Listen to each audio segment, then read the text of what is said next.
Right, another word, use of the word trust.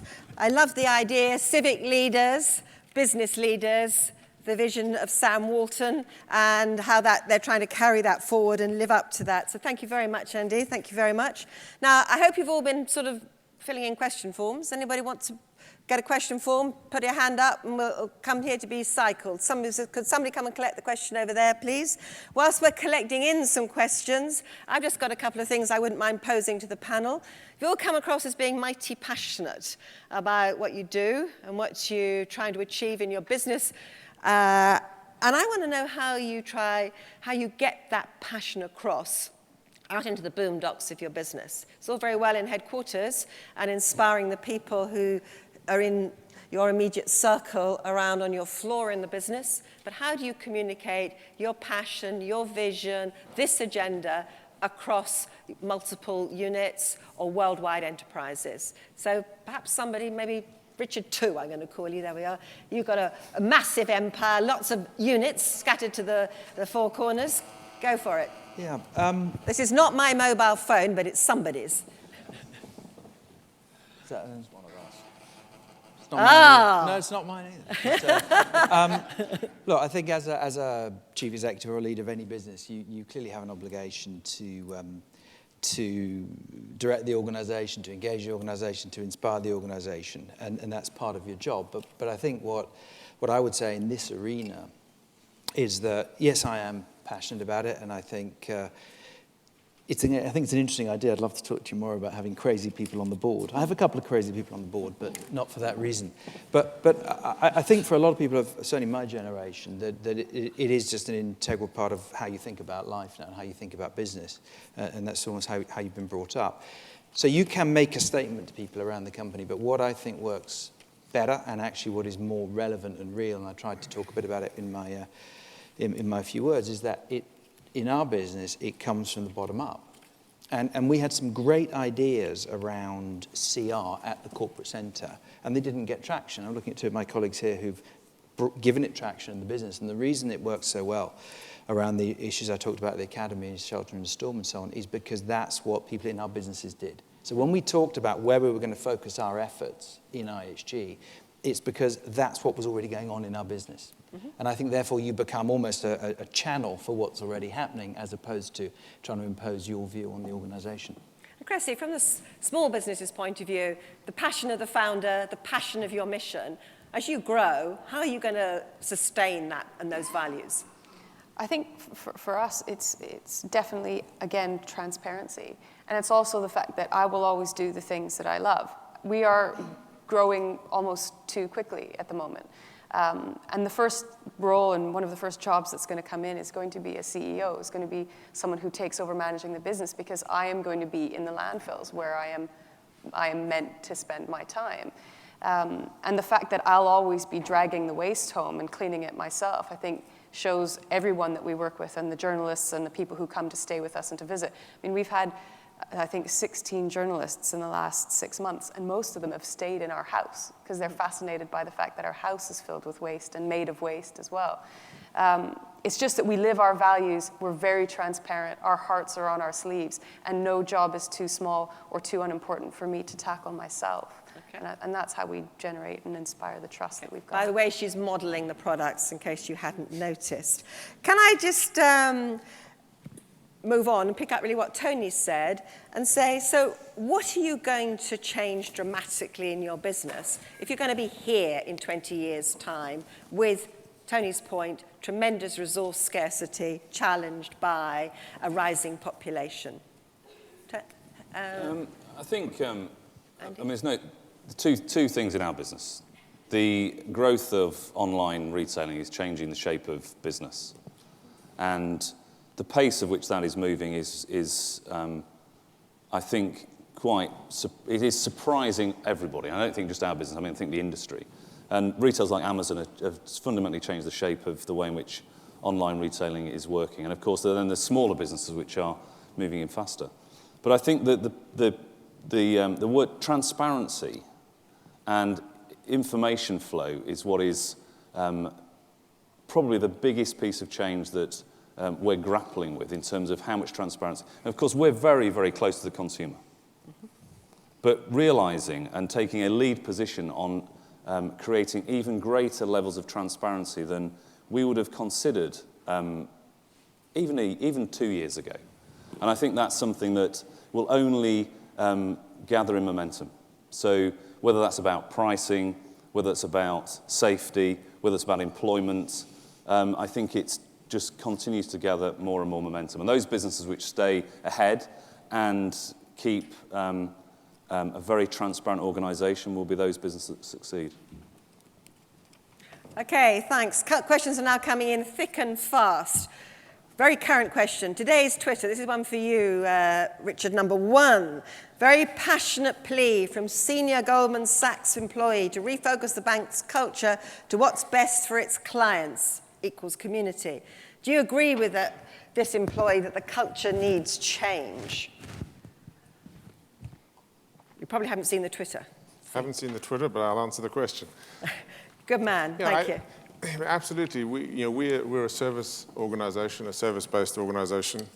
We're always going to reflect the world that we live in, and we're going to reflect our client base. And we have to be there to support service and work with our clients to get them what they need. Our business is all about unlocking the potential for economic growth through providing finance, through connecting people to opportunities on a global basis.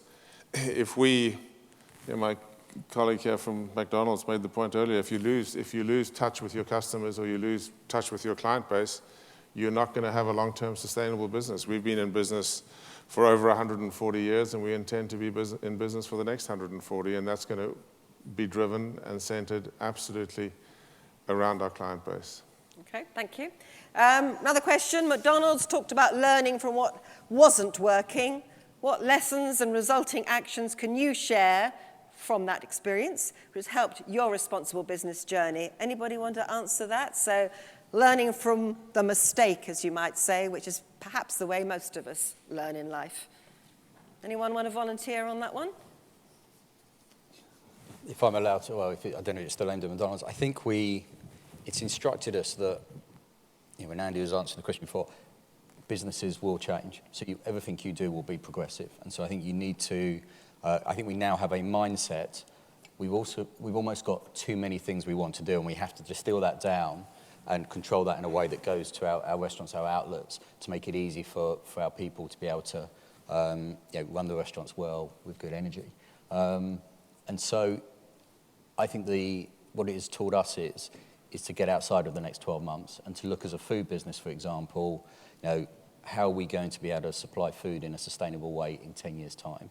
I think there's some inevitable pieces that you want to achieve. I think in this country with the infrastructure, how you get to zero waste to landfill is an incredible challenge that you want to then just be able to progressively address and then be able to scale. And so I think for our journey, I think it instructs our mindset and I think the last word that comes into our business is complacency now, because you always want to think about what is the next change and what is the positive change and how does that feel with the commercial reality of running your business. Okay, anyone else want to talk about learning from the mistakes? What's put you on the road on this direction? I would just say that, those businesses that don't learn from the mistakes probably aren't going to be businesses for very long. So, and there's plenty of businesses out there, or not out there anymore, that haven't learned from the mistakes, whatever agenda issue it might have been driven by.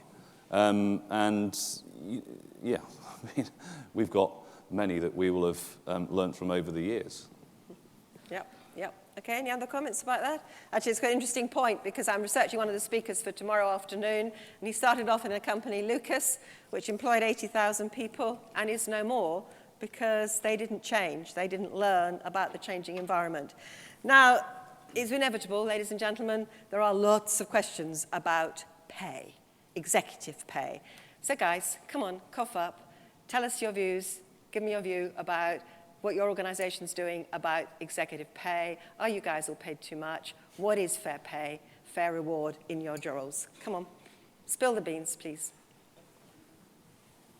Should I start this one? Go on, you're going to be really controversial, so go for it, Kirsty. No, I don't think I would be controversial. I think it is incredibly difficult to attract amazing talent, and one of the ways that companies do that is through pay. And the best talent is very mobile, and I think it must be incredibly difficult for companies to not pay very big salaries. That said, You've just got a job on all their boards. No, but our point of view or our perspective is that our mission is first. So we do what we do for the love of it and for the sheer joy and excitement of it. And if your business model is about that, then it's easier to compensate people in more creative and interesting ways. Okay, Richard? Yeah, I'm a market-oriented person, and I believe in the market, and I think, in the end of the day, the market should determine compensation and pay, and it should be left to the market. Now, the market obviously gets at that through boards and through shareholders, and that's the governing force here, and I think that's important. Your pay has to be tied very directly to performance. And I think in the spirit of this discussion here today, performance is a broadly defined measure. There's financial performance, but there's performance in the arena that we're discussing today, and I think everybody's made the point, is that performance on this field is integral. If you're simply driving financial performance, but while you're doing it, you're losing the license to operate, that's not great performance. So you have to define performance very broadly. When I think about it from our business's perspective, to operate, we need a certain amount of capital and a certain amount of liquidity, and as everybody's seen post the financial crisis, the amount of capital you require is going to be significantly greater, and we're 100% behind that. We support it. It's entirely appropriate. Likewise with liquidity, the people who provide you that capital and liquidity need to get rewarded. You have to run your business in the right way. We've discussed all of that. And in running it that way, you've got to drive the returns, you've got to reward those providers. Absolutely. And it's only once you've rewarded them that you can really think about paying the people who are in the organization. And you've got to complete that circle, and it's got to be based on performance. But you've got to reward the people who are providing the capital and funding the business first. Okay, thank you. I think it's about balance. I think you have to get the right balance between performance-related pay, to build on Richard's point. And if you do, if you get enough of a balance that is about how have you created economic growth and jobs, then that should be very good value for money. And so I think if you get that balance right and the performance element that Richard just talked about, then I think it works. Okay. I'd agree with that. I think there's a lot of loose talk about bonuses and so on, but I think certainly most companies think about pay for performance, and I think that's the important thing. And ultimately, as Chris has said, if you want to get the best people, for many people that is about what you pay. We're a global business. We're a UK company. We're proud of that, but only 5% of our business is in the UK. So we need the very best people around the world.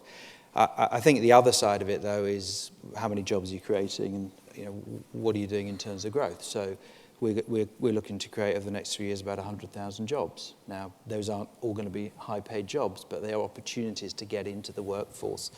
And one of my colleagues here talked about, was Andy, I think, about the 16 to 24-year-olds. I mean, youth unemployment is a huge issue, not just in the UK, but elsewhere. And almost every business person I meet or government official I meet is trying to tackle it. And that's an area where we're very focused, getting people into the workforce. Now, that's in a way a divorced issue from executive pay, but ultimately you've got to get the right people. Society in some ways sets pay levels or the market as well for what people get, and I think we're focused on growing the business and creating opportunity. That's where our efforts are. Okay.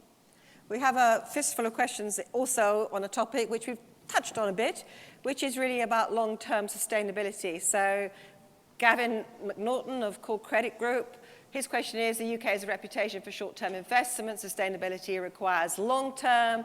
How are you going to get permission from the markets to do this? Another one from Andrew Cassie of BT. What vision does the panel have for life and society and business in 2050? And what do we need to do to get there? And how do big business transform when this requires a long payback period? Panel, wisdom. I think the market is right on this. We have, as part of our equity research capability, we have a specific group that's focused on something which we call GS Sustain, Goldman Sachs Sustain. And we're really trying to identify those companies, big companies, that when we look at them in their broader sense, including all the issues that we've been talking about today, are positioned to sustain in the very long term. We've been running this for probably the last 3 or 4 years in terms of a group focusing specifically on this. And if you look at the companies that we've scored most highly in the totality over this period of time, they're also the companies who've performed best from a share price performance return perspective. So I think it's entirely compatible to have long-term sustainable strategies and to have those rewarded by the equity market. And I think the evidence proves that. Yeah, certainly our work with Legal & General indicates that the companies who are on this agenda did better pre-recession and came out of recession faster in terms of shareholder return. Any other views on this, please?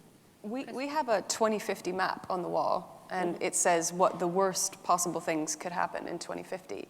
And we create a little funnel shape from that. And if we're not performing to how we think we can perform in 2050, we don't do that. Okay. It's really, it decides everything. So we're thinking very far ahead. Cool. Okay. Any other views?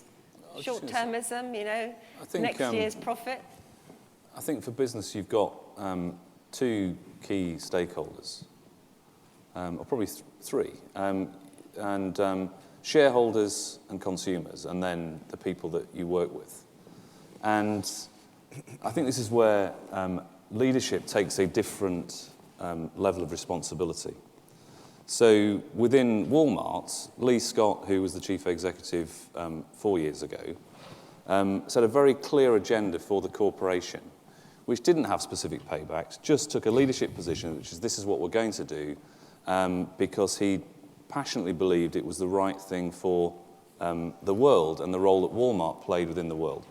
Big long-term vision statements. And within each market then, the individual leadership taken in each market was the account was handed over. Because you can't, it's this point about leadership from the top far away is great and it sets vision, but actually delivery happens in a company like Walmart at the country level. But I think the consumer, so I think those big statements are really, really important, but you have to be relentless with how you are keeping the organization on track. Consumers, though, are more fickle. And how we steer the consumer to keep the long-term vision in place is something which I think is a very clear business and wider than business responsibility and accountability. And sometimes the media can influence the consumer in a way that might not be the appropriate way. And I think for the business relationship between, for stakeholders is more imbalanced now than it's ever been. And the economy is clearly driving some of that. Okay. Any other comments on that? I'd just say I fully echo the point about leadership. Look, we in business, you deal with short-term versus long-term all the time.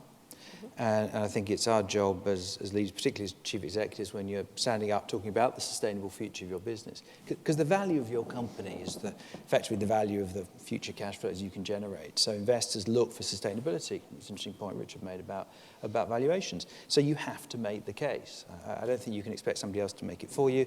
I don't think you can be apologetic about it. You have to be really clear about what will make your business successful and what you have to therefore do in every area. And responsibility is now at the top of a lot of investors' agendas as well as other stakeholders.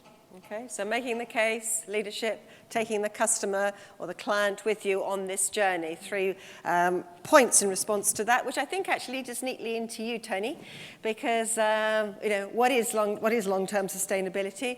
Tony's going to very kindly help us out. He's going to synthesize and summarize what's been said this morning and also share a vision for a sustainable future. Well, thanks very much.